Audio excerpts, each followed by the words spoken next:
This is Daniel 11:13. Antiochus III the Great. Does the name Antiochus ring a bell to you in history? This is not that Antiochus. Not yet.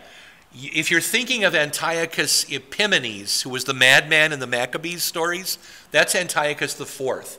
This is not him yet. This Antiochus was a pretty good leader. Okay? So, the king of the north, that's this Antiochus, will again raise an army which will be greater than the first army. And after some years, he will keep coming with a great army and many supplies. This is a huge undertaking.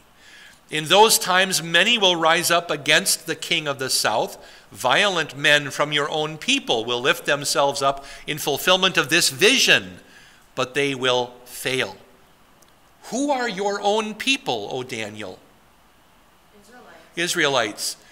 The Jews would begin to join against some of the nations in some of these attacks, and they would send thousands of men into battle in some of these battles now.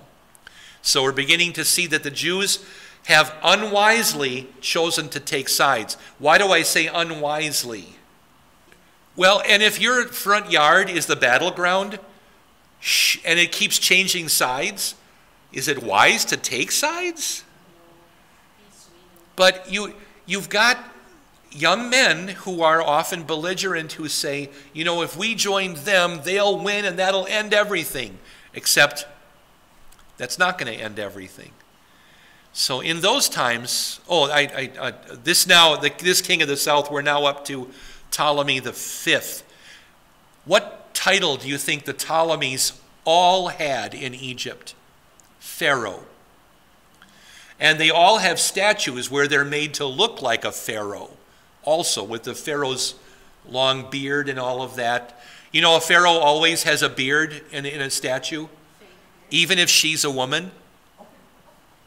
You can always tell a pharaoh because of the quality of that beard, which usually is a piece of wood, actually, overlaid with, you know, silver or something. But Ptolemy, he doesn't look much like a pharaoh, does he? To me, he looks like somebody named Glenn or Bob or something. That's Ptolemy V, George. But so that a rebellion of Jews, though, joined against Ptolemy V, and they were crushed by an Egyptian general named Scopas in 200 BC. And now that Egyptian general, that name Scopas doesn't sound too Egyptian, does it? Scopas, the one who sees. What nationality? Where do you think he got trained? Rome. Not Greece. Rome. Suddenly, something's happening in the world. Rome is beginning to extend itself. Now, in the 200s, we're still in the days of the Roman Republic, where Rome doesn't have an emperor. It has 3 consuls. They're 3 guys who work together to run everything smoothly. So that if one of them dies, does the government collapse? No, you bring in a new consul, right? I'm sorry, does this remind you of anything? Really close to home? How many pastors do we have? 3. And if one retires, what do? Does the church collapse? We call another one in. You know, not that we're doing that on purpose. We could have 4 pastors, or we could have 2, but, and for most of my ministry we had 2, but that's all right. The king of the north will come and build siege works and capture a fortified city. Now we're coming back to what you were talking about, Dan. The forces of the south will not stand, not even its best troops, because they will have no strength to stand. And we think that this is a reference to the Battle of Sidon, way up in the northwest, north of the pass. Looking at Megiddo from, let's just say we're looking at it from the south, okay? To your left would be Mount Carmel and the Carmel Range that extends out into the ocean. You can't get around that way. To your right would be the Galilean highlands, and building up to the cauldron of the Sea of Galilee. And the way through is through this valley called the Jezreel Valley. And the one stronghold that overlooks it, where the forces would run out, what do they call that? Sallying forth? I know, poor Sally. I don't know what. Anyway, that's Megiddo, the hill of Megiddo. And of course, what does the Bible give that hill? The Aramaic word for hill is har or ar. Armageddon. Yeah, that's where it gets its name. And those 39 layers you were talking about, Dan, none of those is a natural disaster. That's a defeat, a military defeat. And then they had to rebuild the city on top. So I've heard it said that Megiddo is the site of more battles than any other piece of real estate on earth. I think I believe that. Yeah. I mean, the Bible doesn't say that, but I think it's probably accurate. This happens north of that. On our map here, I have the word Sea of Galilee, and you see that bump sticking out on the left out into the ocean there in the Mediterranean Sea. The hill of Megiddo is kind of between that and Nazareth, as you see on the map. If you climb up now northward from there to Tyre, and then way up as far as Sidon, that's where verse 15 seems to be talking about this attack on Sidon. And I wanted to show you this photograph. I don't want to take up too much time, but on the right are soldiers. That's 1941. Those are Australian Anzac soldiers. You can kind of tell the Australians always have that slouch hat, the cowboy hat with the floppy sides. Now, World War II, right? 1941. Who do you think the Australians defeated at Sidon in Palestine? The French. Because France had divided up into two. The Free French fighting on the side of the Allies, and Vichy France, who sided with Germany. And so the Australians fought the French in Sidon in 1940. Isn't that weird? But it's one of those things that just happened in the war. But that tower is an ancient, it might be a Crusader tower, but it's an ancient tower. But it's also at this same place, Sidon. I have that in my little bank of photographs. I wanted to show that to you. So let's go on with our chapter here. The one who comes against him will do as he pleases, and no one will stand in his way.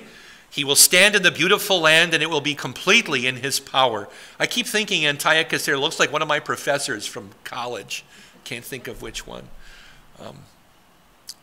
He will be determined to come with the power of his entire kingdom and to bring a treaty with him, which he will enforce.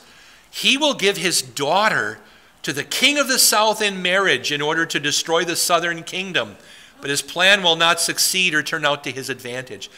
The word daughter in the translation is actually the daughter of women in Hebrew. Like son of man, daughter of women. Probably in context in Hebrew, it meant the most noble of women. She was the best of women. He wanted her to go. And so therefore, if you're a king and you have daughters, what are you going to use them for? Spies. No, not spies. Gifts. Yeah, to make treaties. I'm gonna marry you off and we're gonna have an alliance, right? But then the first thing you said, Beth, spies. Like this one was great. This one, well, the intention was that she would become a spy.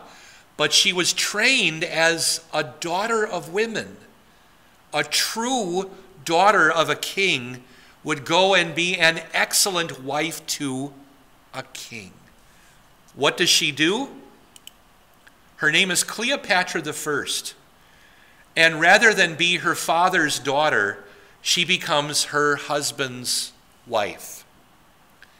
Isn't that kind of what the Lord said in Genesis chapter 2?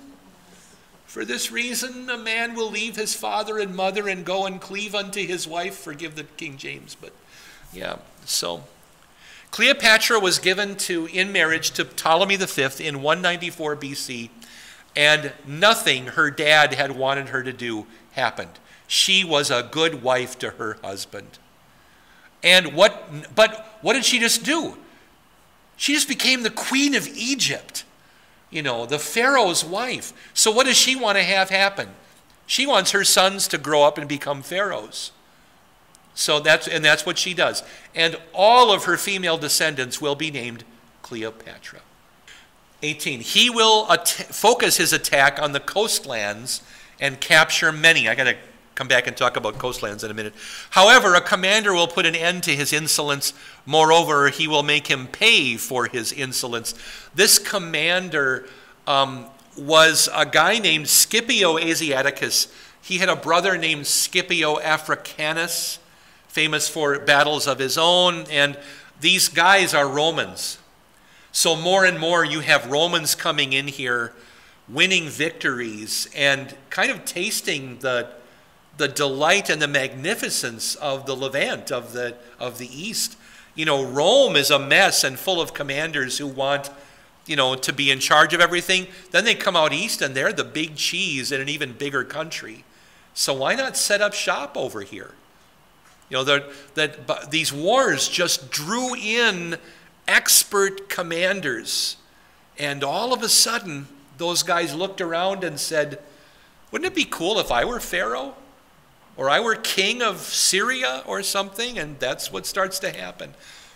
Then the king of the north will turn his face toward the fortresses of his land. So let's reinforce our country. He will stumble and fall and not be found. Antiochus III, the guy who looked like my college professor, he died plundering the temple of Bel in a city in Persia called Elymais in about 187 BC. I don't know if he had a stroke or if a statue fell on him, or I don't know what happened to him, but he went into this pagan temple, was stealing stuff, and died. So he just kind of vanishes. Verse 20. Some commentators think that verse 20 is the turning point to now we're only talking about the Antichrist in the distant future. But I think we have a few more verses to go. By the way, Antiochus III's son is named Seleucus IV. He ruled for about 10 years. He marries his own sister, pretty common in these families. But then he gets assassinated by one of his own cabinet ministers, and a guy named Heliodorus. He's replaced by his own 5-year-old son, Antiochus IV. Antiochus IV is going to be Antiochus Epiphanes, the one that you may have heard of. But he's 5 when he ascended the throne. A despicable person will arise in his place. I kind of still think this is this Antiochus who rises up in place of his dad. But they will not confer the royal majesty upon him. He does do a bunch of assassinations to gain his status.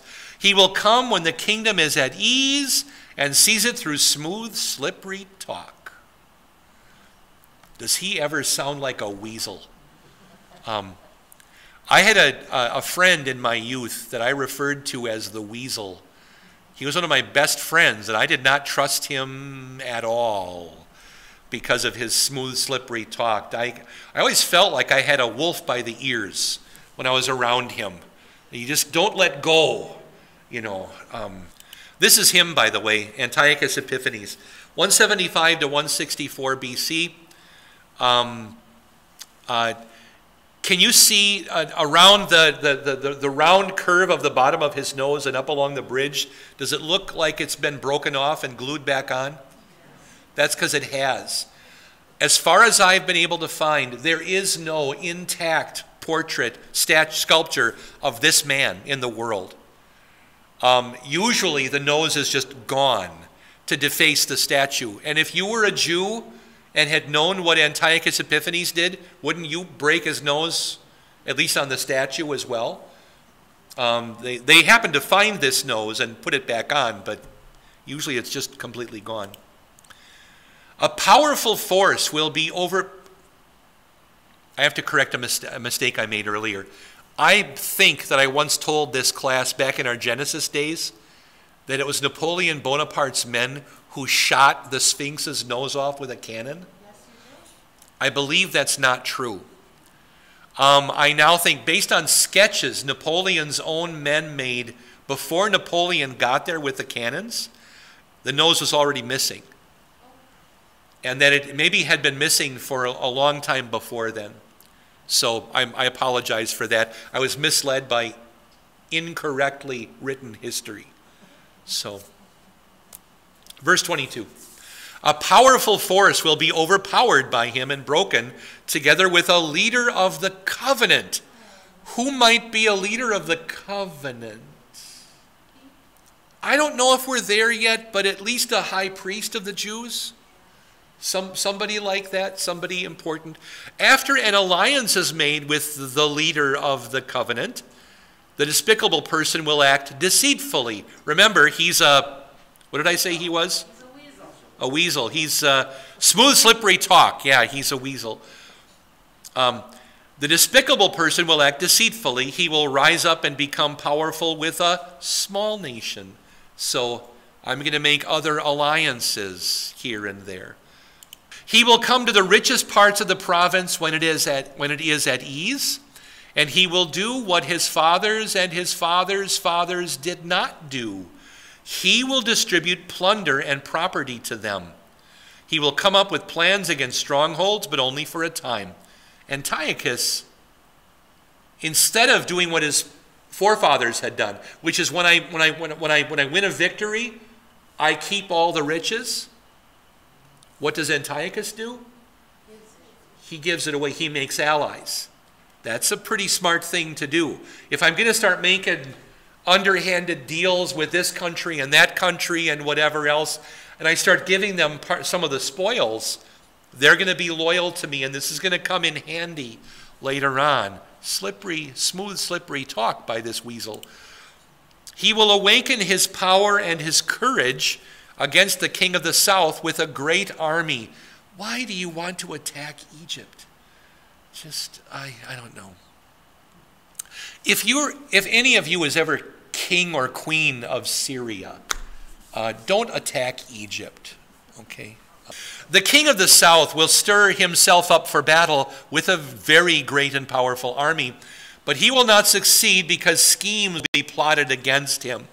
So this is Antiochus IV versus Ptolemy now the sixth. And actually, there are no details in history about this, which I think is why some commentators think we're already projecting into the future. But just because I don't know about this one battle, does it mean this one battle never happened? You know, it certainly could have. But also, there are some who think that now we're in the time of the Maccabees. First Maccabees covers this history in a different way, as does Josephus covers this history his own way. But just because the book of Maccabees doesn't mention a battle doesn't mean the battle didn't happen. And remember that the book of Daniel is concerned with what Antiochus IV did.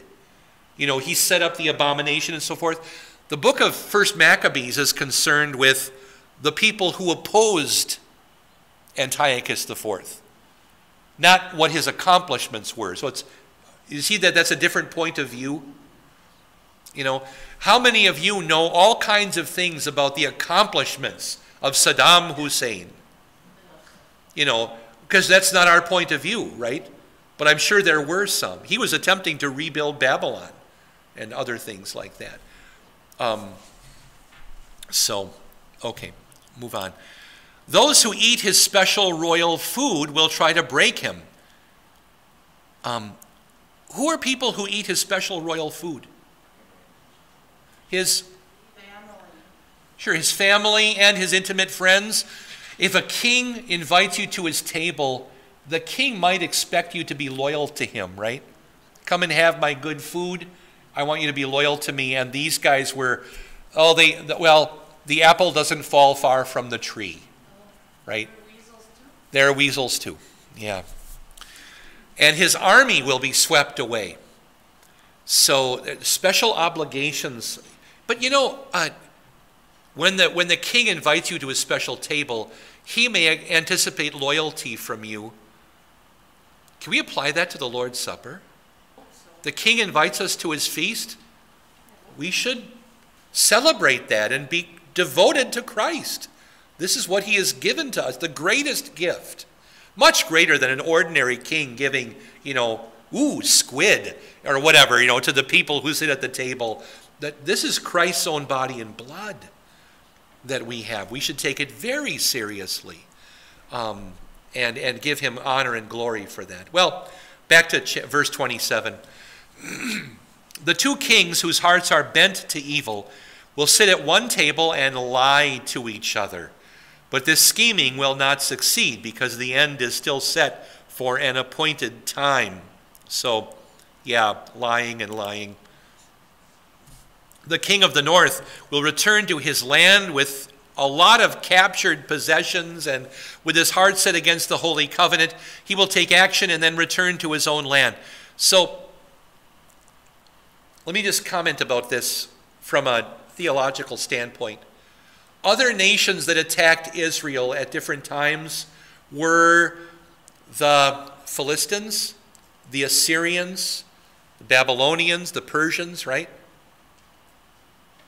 But God either permitted that or even commanded that that was going to happen, correct?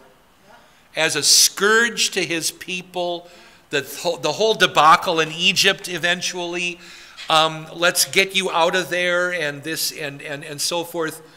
But what the angel is telling Daniel is, you know, when Syria does this to you, are they doing it with God's blessing and command? No. So for Assyria, Babylon, Persia to attack Israel, that's doing God's will. But for ordinary Syria to do it, they're opposing God, not doing his will. They've now put themselves at odds with God himself. And what's going to happen is the temple is going to be profaned and plundered, so that the stuff's going to be taken out.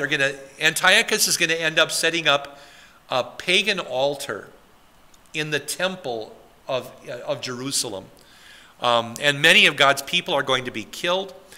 Verse 29, at an appointed time he will return and come into the south again, but this later invasion will not turn out like the first invasion. Again and again, Daniel getting strangely specific news, I almost said tidings, about what's going to happen, because the people are going to live through this. And, you know, this later invasion will not turn out like the first invasion.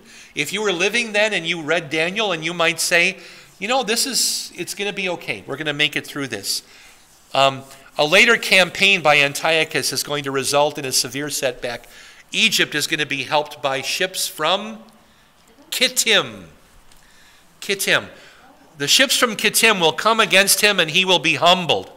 Then he will turn and become furious against the Holy Covenant and take action. If I lose a battle in Sleepy Eye, I will take it out on the people of Cortland. That's politics, right? That's if I lose there, I'm going to win over here, because maybe this other thing is an easier target and I have to rebuild my name. So if I lose at A, I go win a victory at B. He'll return and show favor to those who abandon the Holy Covenant. You know, Kittim is Cyprus and other coastlands of the northern Mediterranean. It includes things like Sicily over in Italy. And a lot of people see this now, especially defeat of Antiochus by the Romans, as the entrance of the Romans into biblical history. So you've got Cyprus, you've got Crete, you've got the islands all through Greece, you've got the Ionian Islands on the other side of Greece, you've got Sicily, you've got Corsica and Sardinia, you've got Malta. All of these are the islands. When in the Bible, here in Daniel or in Isaiah or the other prophets, it'll often talk about the people of the Kittim or the islands or the coastlands, and that's what we're talking about.